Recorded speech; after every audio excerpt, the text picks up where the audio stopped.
안녕하세요. 오늘 4월 25일 토요일입니다. 김달진이 전해드리는 미술계 소식 시간입니다. 오늘도 날씨가 좀 바람이 불고 이런 날씨인데요. 지난번에 코로나19 사태로 블록버스터 전시를 기획하는 기획사들이 굉장히 어려움을 토론했었는데요. 거기에서 그때 모여졌던 분들이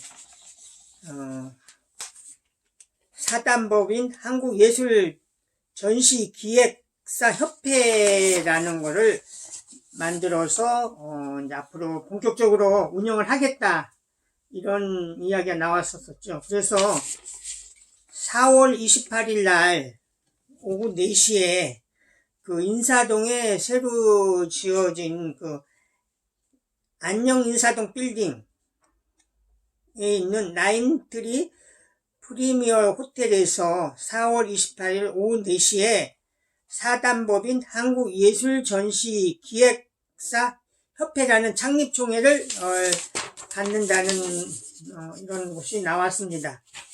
그래서 여기는 GNC 미디어의 정용석 부사장을 중심으로 해서 CCOC, 컬처 앤 아이리더스, 마이아트 뮤지엄, 아트센터 이다, 티모넷, 그래서 여기에 한 17개, 18개사가 참여를 해서 그날 창립총회를 갖는다고 합니다. 그래서 창립총회를 하면서 목적이 예술전시기획사의 권익보호를 목적으로 해서 한국예술전시사업회의 지속가능한 발전 토대 마련, 한국예술전시기획사의 간의 서로 교류 및 연대를 위한 권익 증진, 예술전시사업의 경쟁력 강화를 통한 국가문화 발전의 기여, 예술전시사업의 활성화를 통한 K컬처의 국제적 진출 기여, 예술전시 유관기관과의 협조, 이런 거를 목적으로 해서 이 협회가 창립된다고 합니다. 그리고 울산에 지금 시립미술관이 건립 중에 있죠. 그래서 작년 8월에 기공식을 해서 지금 목표가 내년에 지금 개관을 할 예정입니다. 근데 거기에 맞춰가지고 또 별도의 울산 문화예술 전문 도서관을 건립을 하겠다, 이런 것이 지금 진행되고 있습니다. 그래서 건립 타당성 용역 최종 보고회가 있었다는 건데요. 이런 것이 새로 짓는 울산 시립미술관과 연계를 하겠다 해서 이것이 지금 이제 보도가 나왔습니다. 문화예술 전문 도서관에는 문화예술 전문 자료실, 디지털 자료실, 아카이브 센터, 창작 체험실, 갤러리홀, 전시실, 시네마테크들이 들어설 예정이라고 하고요. 당초 2021년에 착공해 2023년에 개관을 목표로 해서 부지가 3,816제곱미터, 건축 연면적이 7,100제곱미터, 지하 2층, 지상 2층의 규모로 해서 들어선다는 건데요. 그래서 이번 용역 결과를 바탕으로 해서 향후 투자 심사를 해서 진행을 하겠다, 이런 이야기입니다. 작년에 의정부에 미술 도서관이 생겼었죠. 그래서 이 미술 이런 도서관, 또 전문 예술 도서관, 이런 것들이 생기는 것 같고요. 최근에 지금 전주에서도 전주 시립미술관을 짓기 위한 타당성 용역조사에 들어갔다고 합니다. 전주시장도 이 시립미술관 건립에 대해서 굉장히 관심이 많죠. 그래서 어쨌든 10월에는 전남 도립미술관이 개관을 하게 되는 거고요. 아까 말씀드린 울산 시립미술관은 지금 내년 8월에 준공 예정이고 12월에 개관을 목표로 하고 있습니다. 오늘 신문 기사를 살펴보도록 하겠습니다. 오늘 그 경향신문에 그 도재기 기자가 쓰고 있는 요 기획 기사인데요. 도재기의 현대미술 스케치 해서 이게 이제 전면 기사인데요.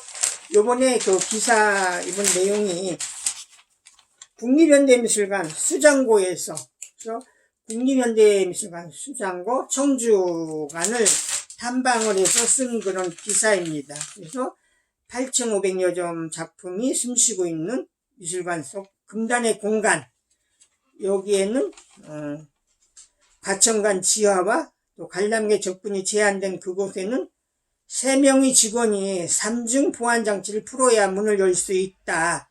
그래서 장르와 재질 이런 맞춤형 관리가 되어 있고, 전문가는 정년 앞둔 딱 1명뿐이다. 이런 기사이고요. 청주관은 일부 그 전시를 겸한 개방용으로 운영이 되고 있죠. 그래서 그거를 심도 있게 이런 기사를 썼습니다. 경향신문의 도재기 기자입니다. 사람에 대한 인터뷰인데요. 그 서울경제에서 주말에 나오는 그 인터뷰 기사인데요. 조상인 기자가 쓴 그 한국예술종합학교 미술이론과의 양정무 교수를 이렇게 크게 인터뷰했습니다. 그 양정무 교수는 우리가 알고 있는 그 미술이야기라는 책 지금 6권이 나왔죠. 이 기사를 쓰면서 미술을 또 쉽게 일반인과 소통시키고 또 미술을 가깝게 하는 이런 이야기인데요. 눈높이 먼저 맞춰보세요. 미술 어렵지 않아요. 그래서 기사가 크게 났습니다. 또 이거는 그 한국일보의 기사인데요. 끌림이라는 그 고양이 작가, 그 미나 작가로 알려진 루시손이라는 이 작가에 대해서 크게 이렇게 인터뷰를 했습니다. 그래서 그 고양이에 대한 이야기. 이거는 지금 그 국회의사당, 국회 안에서 열리고 있는 그 국회 아트갤러리에서 열리고 있는 그 정은혜 이 작가에 대한 기사가 전면으로 이렇게 실려져 있는데요. 그 발달 장애를 겪은 정은혜 씨가 사람의 그 얼굴을 주로 그려서 이렇게 많이 화제가 된 이런 작가입니다.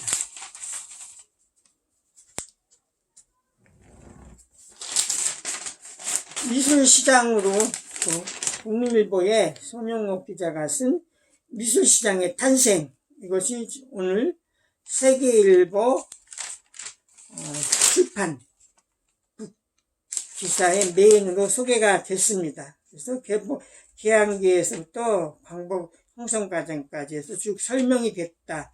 이 기사가 크게 나왔습니다. 또 책에 대한 이야기인데요. 또 따님들이 쓴 그 아버지 박수근, 아버지 장욱진에 대한 기사인데요. 이거는 중앙일보의 이은주 기자가 중앙선데이의 내 아버지 박수근, 그 딸 박윤숙 씨가 쓴 이 책을 이렇게 비중 있게 소개하고 있습니다.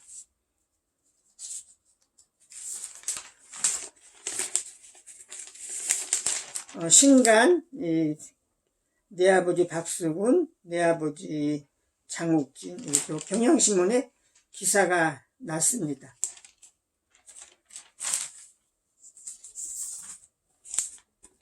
물리학자와 그래픽 디자이너가 쓴 김상욱, 유지원의 뉴턴의 아틀리에, 이것이 지금 서울경제신문에 조상인 기자가 또 신간으로 이렇게 소개를 했습니다. 뉴턴의 그 아틀리에, 조선일보에 이렇게 기사가 났습니다. 전시하고 관련돼서요, 또 중앙선대의 정용목 기자가 심도 있게 우리가 얘기하는 단색조 미술, 색을 보지 말고 시각적 촉감을 느껴라.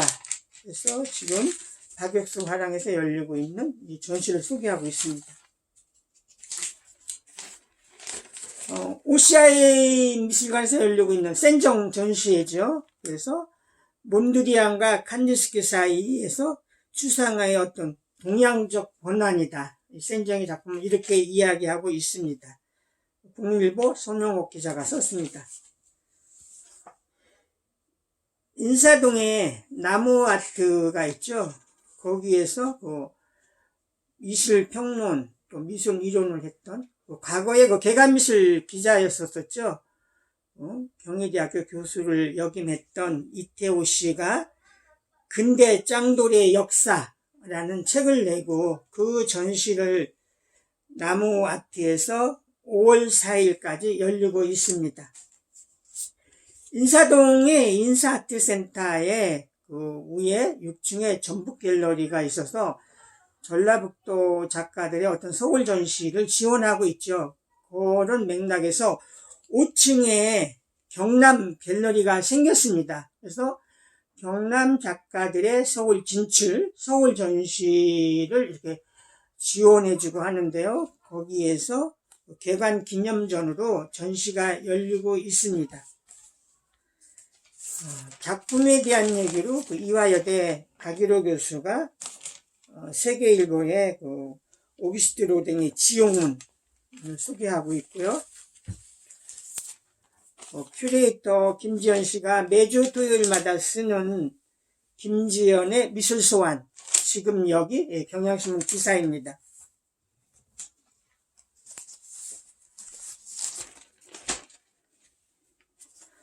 책에 대한 기사로요. 홍익대학교 예술학과의 전용백 교수가 쓴 발상의 전환, 그래서 현대미술가 32명의 어떤 작품을 해부한다 해서 김수자, 제임스 토레, 티노 세갈, 올라프로 엘리아손 이런 작가들의 작품을 분석하고 있습니다. 이건 세계일보의 김만들 씨가 쓰고 있는 그림 아로색이 안드레이스 에린슨의 인숙이 된 풍경을 소개하고 있습니다. 제주의 대표 작가가 변시지 선생이죠. 제주의 풍경을 가장 제주답게 소개하는 변시지 선생님에 대한 대형 화집이 나왔습니다.